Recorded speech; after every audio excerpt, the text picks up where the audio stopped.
வணக்கம், welcome to orange candy kitchen. நம்ம இன்றைக்கி பார்க்க போகிற ரெசிபி வந்து ஒரு அருமையான ஒரு பிரேக்ஃபாஸ்ட் ரெசிபி.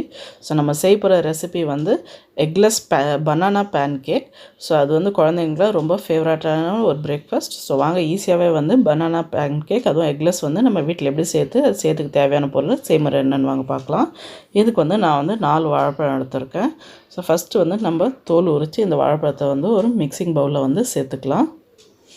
ஸோ இது வந்து நல்லா ஒரு ஃபோர்க் வச்சு மசிச்சிக்கலாம். ஸோ நல்லா வந்து ஸ்மாஷ் பண்ணிவிடுங்க இதை ஃபுல்லாகவே பழம். இப்போ பாருங்கள், பழத்தை வந்து நல்லா வந்து மசிச்சிட்டேன். இப்போ இது கூட வந்து ஃப்ளேவருக்கும் வந்து 1/4 டீஸ்பூன் அளவுக்கு வந்து வெண்ணிலா எசன்ஸ் சேர்த்துக்கலாம். இது வந்து ஆப்ஷனல். இன்கேஸ் உங்கள்கிட்ட இல்லைன்னா நீங்கள் வந்து அவாய்ட் பண்ணிக்கலாம். அடுத்ததாக வந்து 1/2 கப் அளவுக்கு வந்து ஃபஸ்ட்டு வந்து நம்ம சர்க்கரை சேர்த்துக்கலாம். அது கூட வந்து 2 ஸ்பூன் அளவுக்கு வந்து எண்ணெய் சேர்த்துக்கோங்க. எண்ணெய் சேர்க்கறதுனால நம்ம பேன் கேக் வந்து கொஞ்சம் ட்ரை ஆகாமல் நல்லா வந்து உள்ளே கொஞ்சம் நல்லா மாய்ஸ்ட்டாக இருக்கும்.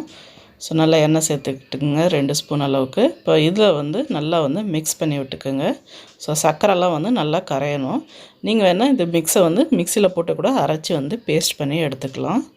ஸோ நான் வந்து இன்றைக்கி வந்து ஃபோர்க் வச்சே வந்து எல்லாத்தையும் மசித்து மிக்ஸ் பண்ணி ரெடி பண்ணிக்கிறேன். அடுத்ததை வந்து இது கூட 1/4 கப் சர்க்கரை எக்ஸ்ட்ரா வந்து நம்ம சேர்த்துக்கலாம். ஸோ மொத்தமாக வந்து 3/4 கப் அளவுக்கு வந்து நான் சர்க்கரை சேர்த்துருக்கேன். சேர்த்துட்டு இப்போ சர்க்கரை வந்து நல்லா கரையிற வரைக்கும் நல்லா வந்து மிக்ஸ் பண்ணிக்கலாம். அடுத்ததாக வந்து இது மாதிரி ஒரு சீவு வச்சுட்டு நம்ம வந்து இதுக்கு தேவையான மாவு சேர்த்துக்கலாம். இதுக்கு வந்து நான் 2.5 கப் அளவுக்கு வந்து மைதா மாவு சேர்த்துக்கிறேன். இது கூட 1/2 டீஸ்பூன் அளவுக்கு வந்து பேக்கிங் சோடா, அப்புறம் 1 டீஸ்பூன் அளவுக்கு வந்து பேக்கிங் பவுடர் சேர்த்துக்கலாம். ஏன்னா இன்றைக்கி வந்து நம்ம எக்லெஸ்ஸாக செய்கிறதுனால வந்து இதெல்லாம் கொஞ்சம் நம்ம ஆட் பண்ணால் தான் நம்ம பேன் கேக் வந்து நல்லா சாஃப்டாக இருக்கும். அடுத்ததாக வந்து நம்ம இனிப்பு தூக்கி கொடுக்கறதுக்கு ஒரு பிஞ்ச் அளவுக்கு வந்து உப்பு சேர்த்துக்கலாம். இப்போ இதெல்லாமே வந்து நல்லா வந்து நம்ம வந்து ஜலிச்சிக்கலாம். ஸோ லம்ஸ்லாம் எதுவுமே இல்லாமல் வந்து நல்லா ஸ்மூத்தாக வந்து மாவு மட்டும் இதில் வந்து நம்ம ஜலிச்சு எடுத்துக்கலாம். இப்போ பாருங்கள், மற்ற மாவும் வந்து நான் ஜலிச்சு அந்த நம்ம வாழைப்பழம் பேஸ்ட்டில் வந்து ஆட் பண்ணியாச்சு. இப்போ இது வந்து நல்லா வந்து மிக்ஸ் பண்ணி விடுங்க. இப்போ நல்லா கொஞ்சம் மிக்ஸ் பண்ணி விட்டுட்டேன். ஸ்லைட்டாக வந்து கெட்டியாகிடுச்சு. ஸோ இந்த ஸ்டேஜில் வந்து நம்ம இதில் பால் சேர்த்துக்கலாம். ஸோ இது ஏற்கனவே காசின பால்.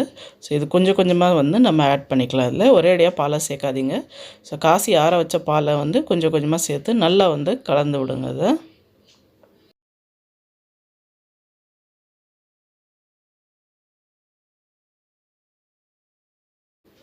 இப்போ பாருங்கள், நான் பால் வந்து இதில் சேர்த்துட்டேன். ஸோ கிட்டத்தட்ட 1/4 கப் அளவுக்கு வந்து நான் வந்து பால் சேர்த்துருக்கேன். பாருங்கள், நம்ம பேன் கேக் மிக்ஸோட கன்சிஸ்டன்சி பாருங்கள். ஸோ இந்த ஸ்டேஜ் வர வரைக்கும் நல்லா வந்து பால் வந்து நல்லா சேர்த்துக்கணும். அப்புறமா எந்த மாவு வந்து கட்டிப்படாமல் லம்ஸ் ஃபார்ம் ஆகாமல் நல்லா வந்து மிக்ஸ் பண்ணி விடணும். இப்போ சூப்பரான நம்மளுக்கு பேன் கேக் மிக்ஸ் வந்து ரெடியாக இருக்குது. ஸோ வாங்க நம்ம எப்படி பேன் கேக் சுட்டு எடுக்கிறதுன்னு வாங்க பார்க்கலாம். ஃபஸ்ட்டு வந்து ஒரு தோசைக்கல் இல்லைனா நான்ஸ்டிக் பேன் எது வேணாலும் நீங்கள் யூஸ் பண்ணிக்கலாம். ஸோ இதில் வந்து நல்லா ஒரு டீஸ்பூன் அளவுக்கு வந்து பட்டர் ஸ்ப்ரெட் பண்ணிக்கலாம். ஸோ பேன் கேக் நல்லா ஒரு ரிச்னஸ் கொடுக்கும். ஸோ இதில் வந்து நம்ம ரெடி பண்ணி வச்சுருக்க பேன் கேக் மிக்ஸை வந்து இதில் சேர்த்துக்கலாம். சேர்த்துட்டு இது சின்னதாக வந்து ரவுண்டாக வந்து இந்த மாதிரி ஸ்ப்ரெட் பண்ணிக்கோங்க. ரொம்ப பெருசாலாம் வந்து தோசை மாதிரிலாம் விடாதீங்க. ஸோ திட்டமாக இந்த சைஸ்க்கு விடுங்க. ஸோ இது வந்து நல்லா ஒரு 2 to 3 மினிட்ஸ் வந்து நல்லா வந்து குக் ஆகட்டும் ஒரு சைடு. இப்போ ஒரு சைடு வந்து நல்லா வெந்துருச்சு. இப்போ நம்ம திருப்பி போட்டுக்கலாம். இப்போ பாருங்கள், சூப்பராக நம்ம பேன் கேக் பாருங்கள் எப்படி வெந்திருக்கு. சைடில் வந்து நம்ம ஆட் பண்ண சர்க்கரை வந்து நல்லா அழகாக கேரமலைஸ் ஆகிருக்கு. ஸோ நல்லா மணமும் வாசனையும் வந்து நல்லா அப்படியே கேக் மாதிரியே இருக்குது. ஸோ பாருங்கள், தொட்டு பார்த்தா கூட பாருங்கள் நம்ம பேன் கேக் எவ்வளோ ஃப்ளஃபியாகவும் சாஃப்டாகவும் இருக்குது பாருங்கள். சூப்பராக ஒரு சைடு வெந்திருக்கு. ஸோ இன்னொரு சைடும் வந்து நல்லா வேகட்டும். வெந்தோடனே நம்ம அதுவும் வந்து திருப்பி போட்டுக்கலாம். இப்போ பாருங்கள், 2வது சைடும் வெந்துச்சு. பாருங்கள் எவ்வளோ சாஃப்டான நம்ம பேன் கேக் வந்து ரெடி ஆகிடுச்சு. வாங்க இது வந்து ஒரு பிளேட்டில் எடுத்து வச்சு நம்ம சர்வ் பண்ணிடலாம். இப்போ பாருங்கள், சூப்பரான டேஸ்டியான குழந்தைங்களுக்கு பிடிச்ச மாதிரி பேன் கேக், அதாவது எக்லெஸ் பேன் கேக் வந்து நம்ம இன்றைக்கி செஞ்சுருக்கோம் பனானா ஃப்ளேவரில். ஸோ இது வந்து பாருங்கள் எவ்வளோ ஃப்ளஃபியாக இருக்குது நம்மளுக்கு பேன் கேக்.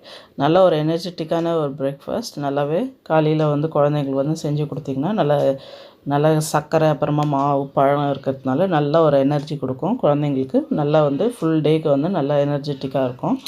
ஸோ இது வந்து நீங்கள் பிரேக்ஃபாஸ்ட்டுக்கு வந்து குழந்தைங்களுக்கு கொடுக்கலாம்.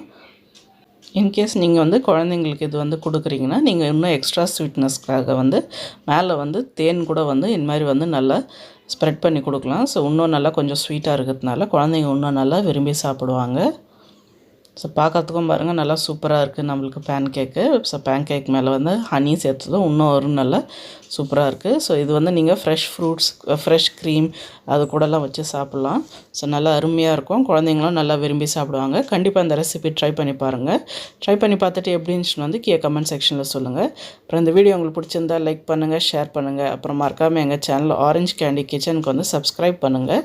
கூட வந்து பெல் ஐக்கன் சிம்பிளை ப்ரெஸ் பண்ண மறக்காதீங்க. அப்போ தான் எங்கள் சேனலோட உடனடி நோட்டிஃபிகேஷன் உங்களுக்கு வரும். நன்றி, வணக்கம்.